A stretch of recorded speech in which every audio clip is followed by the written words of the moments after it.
Durante eras, el desierto fue suficiente. Todo permanecía en equilibrio, pero el latido cambió. Ya no se contenía solo en las dunas, sino que se extendía más allá, y los descendientes de los edeganes comprendieron que debían seguirlo.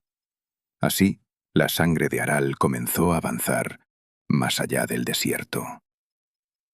El interior del desierto, que durante siglos fue hogar, se volvió una prueba de fuego. El calor de Akar dejó de ser día y se convirtió en sentencia. Y Tesh, que antes ofrecía descanso en la sombra, comenzó a ocultar más de lo que revelaba. Fue en esa larga travesía hacia las costas donde la jerarquía dejó de ser enseñanza y se transformó en estructura. Algunos rechazaron ese orden. Creyeron que el latido debía ser libre, que cada quien debía encontrar su propio camino, sin mediación. Así, los senderos se multiplicaron. Se fragmentaron en rutas divergentes, siguiendo interpretaciones propias, hasta perderse. Algunos encontraron agua, otros levantaron refugios efímeros, pero con el tiempo, sus asentamientos se disolvieron, como arena sin sombra. Fueron pocos, muy pocos, los que aprendieron a escuchar con claridad, a distinguir cuándo la arena susurraba verdades y cuándo devolvía falsos ecos. Comprendieron que no todos los caminos estaban hechos para llegar y que avanzar no siempre significaba acercarse. Y entonces, el desierto comenzó a ceder ante ellos. Las tormentas llegaban, pero no los dispersaban. La sed persistía, pero no los desviaba. Con los ciclos, el horizonte cambió. Donde antes solo había arena, comenzó a percibirse otra densidad. El aire se volvió más pesado, y el sonido del mundo dejó de ser absorbido por el vacío. Allí, en ese umbral, aparecieron las primeras aguas abiertas, no como el lago de Aral, sino como una extensión sin límite. Las costas. El mar no respondía como el desierto. No guardaba memoria en cada grano, ni ofrecía silencio como refugio. Su latido era vasto, continuo, imposible de abarcar. Al principio, permanecieron en la orilla. Observaban cómo las aguas avanzaban y retrocedían, como si dudaran. Construyeron refugios elevados, de piedra y sal endurecida, donde la arena no pudiera reclamar lo edificado. Pero pronto comprendieron algo esencial. La costa no era un final seguro, sino un borde inestable.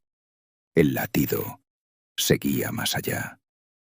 Los herederos de los edeganes se agruparon en una sola voluntad, la hierocracia. Ya no eran solo intérpretes del latido, sino sus custodios visibles. Declararon que la expansión no debía ser errante, sino trazada. Así nacieron las primeras ciudadelas, no como refugios, sino como fortalezas abiertas al mar. Sus muros seguían la trayectoria de Akar, y sus corredores, las sombras de Tesh.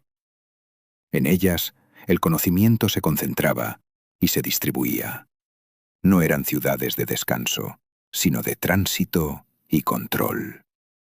Cada ciudadela tenía un puerto, y cada puerto era un umbral.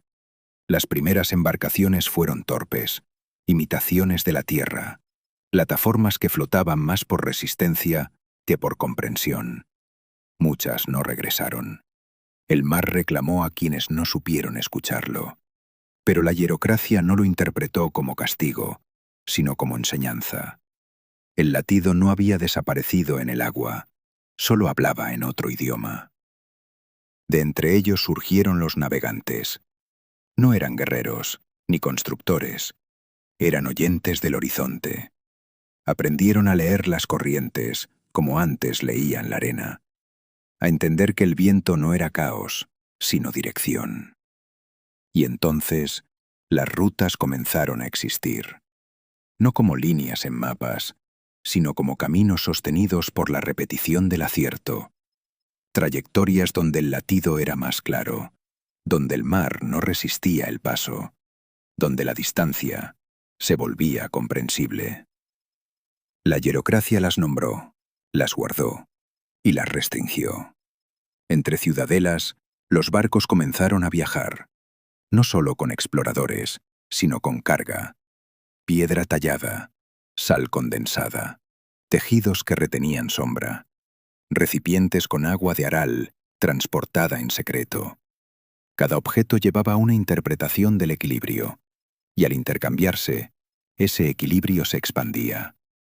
Así nacieron los puertos comerciales, no como mercados, sino como espacios de convergencia controlada. Todo intercambio era mediado por intérpretes del latido, quienes decidían qué podía circular y qué debía permanecer. Con los ciclos, las ciudadelas crecieron. Sus torres se alzaron, como agujas entre la luz y la sombra. Sus puertos se llenaron de embarcaciones que ya no temían al horizonte. Y entre ellas, las rutas tejieron una red invisible que unía costas distantes en una sola respiración. Pero con la expansión llegó la tensión. En los márgenes de las rutas, lejos de la mirada de la hierocracia, surgieron enclaves, lugares donde se comerciaba sin permiso, donde se navegaba sin escuchar. Pequeñas desviaciones del latido que aún no habían sido nombradas.